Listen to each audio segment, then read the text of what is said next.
La purge diplomatique de Donald Trump a commencé. Slimane Zeguidour, vous nous avez rejoint. Le président américain rappelle une trentaine de diplomates de carrière, notamment en Afrique. Oui, sur la trentaine, 15 sont en Afrique. Regardons sur un planisphère quels sont les pays concernés. Ce sont presque tous des pays de l'hémisphère sud. Et ce sont des pays qui, du point de vue de Donald Trump, du milliardaire Donald Trump, ne présentent pas de grands intérêts politiques ou économiques. Néanmoins, le choix qui a été fait, c'est que pour Donald Trump, le tort de ces diplomates, c'est qu'ils ont été nommés par Joe Biden.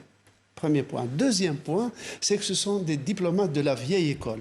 C'est-à-dire qu'ils ont été formés à la culture multilatérale à laquelle les Américains ont beaucoup contribué, mais qui ne convient plus à Donald Trump. C'est-à-dire que ce sont des gens qui, dans leur contact, dans leur travail quotidien, prennent en compte dans leur tableau de bord les résolutions de l'ONU, les normes et valeurs de la diplomatie internationale, l'étiquette même.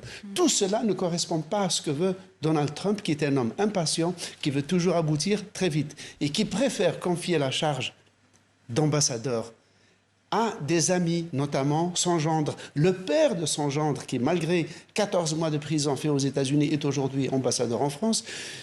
Une ancienne petite amie de son fils aîné, un réalisateur de comédie musicale.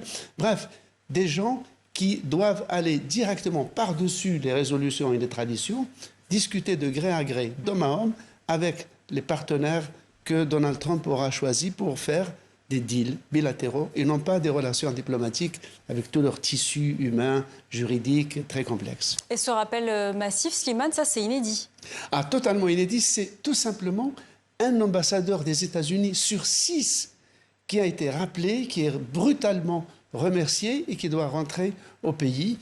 On ne sait même pas si ces ambassadeurs vont être remplacés ou pas. Parmi ces pays-là, il y a quand même l'Algérie et l'Égypte qui sont des alliés très proches des États-Unis qui jusqu'ici avaient de très bons rapports avec Donald Trump.